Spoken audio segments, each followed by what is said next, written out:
Imagine, if you will, you had the opportunity to look at the future you, to see yourself in 10 years. And let's say you saw yourself in 10 years and your day-to-day life 10 years from now was exactly the same as it is today. How would that make you feel? The same source of income, the same relationship status, the same relationship partners, the same friends, the same place where you live, the same neighbors, the same health configuration of your body. Would that make you happy, or would you think, holy crap, I need to make some changes quick? There's this there's this old poet named Rumi, a Sufi poet from I think around the 1300s, maybe the 1200s. But one of his poems talks about how the things we think, how they're going to turn out, usually turn out the opposite. And to paraphrase one of his poems, whenever we think we're stepping into the cool water, we're actually stepping into the fire. And whenever we think we're stepping into the fire, we're actually stepping into the cool water. The idea is that safety is an illusion. Safety is really the most dangerous thing there is. Because if every decision you make, you have two choices. You can try something new and not be sure how it's going to turn out, or you could play it safe. But if you play it safe every single time, eventually it's 10, 15, 20 years later, the end of your life later, and your life is exactly the same. Because if you play it safe, you don't learn anything new. If you play it safe, you don't get anything new. You're stuck. Safety is the most dangerous thing there is. On the other hand, if you take risks, if you try things, when you don't know what's going to happen, this is the only time you can learn. Our brains are configured not to learn from familiar situations. Our brains are configured to learn from unfamiliar situations. So by deliberately putting yourself in an unfamiliar situation, you will continuously learn new things. If you want to become more persuasive, if you want to become more seductive, if you want to become more influential and outgoing and articulate and charismatic and intelligent, the only way to do this, the only way to make sure these things happen, is to put yourself in unfamiliar situations, to put yourself in uncomfortable situations.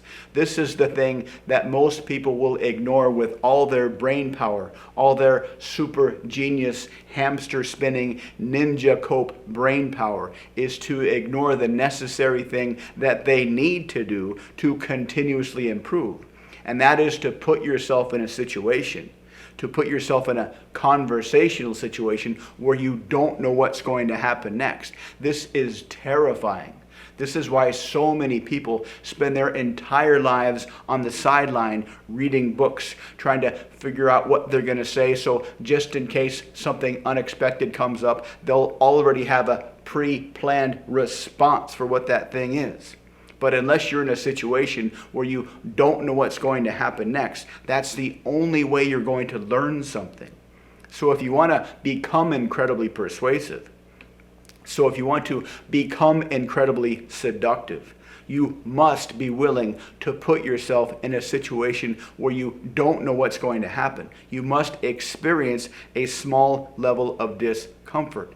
Because only through small levels, acceptable levels of discomfort, are you forced to try something to release the discomfort. That's how the brain is wired to learn.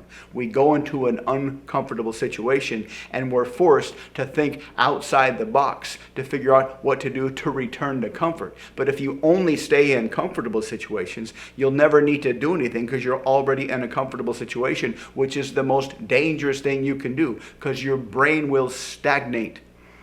I used to work at this really huge company, a Fortune 500 company, a company that made all kinds of medical devices. And when I started working there, they had their flagship product, this device that was their moneymaker. The division that I worked at, it was their moneymaker. But as soon as I started working there, they were in the process of trying to make a version 2.0 of their main moneymaker. And they spent 5 years trying to make a version 2.0 of their main moneymaker, but they kept failing. They kept trying all kinds of things and nothing worked. They spent tens of millions of dollars to try to come up with a version 2.0, but they couldn't. So they decided to buy a small company that already had a device that was similar to the one they were trying to create. But the funny thing was, this was the exact strategy they used to buy version 1.0. The company itself didn't create this product. They bought it from a startup company. They bought the startup company. But the funnier thing is that the guy that started this original startup company that came up with version 1.0 of this product was the same guy that started another startup company and came up with another version, a much better version of the same product, the same guy. And this guy's name was legendary in the industry. This guy's name was associated with super genius inventiveness. And this guy was going to be the new the new department leader of the place where I worked. And so he wanted to interview everybody. After they bought this new startup company, he was going to be in charge of the division where I worked. And he wanted to interview everybody. And I was terrified because this guy was just this legend. And he was going to ask you, why should you work here? What's your justification for me keeping you on the team? And I was like, holy crap, holy crap, holy crap.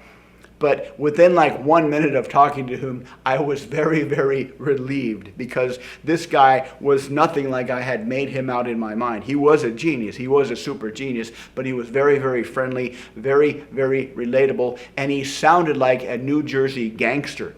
He sounded like Tony Soprano, except he dropped way more F-bombs than Tony Soprano did. And so he would just talk about, fuck this, fuck this, fuck that. And so I said, dude, I got to ask you, how can you invent so much stuff?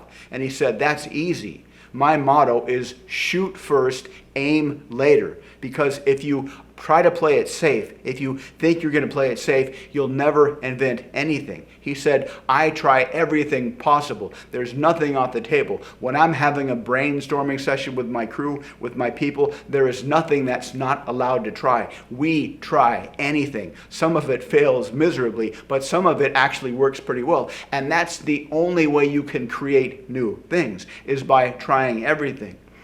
The entire human race was invented that way. The entire human species, our human brain, our language, our communication, our civilizations, the most complex thing that we know of in the universe was created by trial and error, by just trying random things and see what worked. That's how evolution works. That's how life works. That is the forward momentum of life, is to keep trying random things just to see what works. And he said, if that's your goal in life, if that's your purpose in life, if this is your guiding principle of life, is to just keep trying random things to see what works, you will become successful. So if you want to become successful with learning language patterns, if you want to become successful learning how to persuade people and how to seduce people, get out there, get in the game, and try random things just to see what works. If you'd like to learn a persuasion model that is so far advanced that you can easily get anybody to do anything based on 2 hidden aspects of human nature, check out the links below. Thanks for watching. Please like, subscribe, and comment, and I'll see you next time.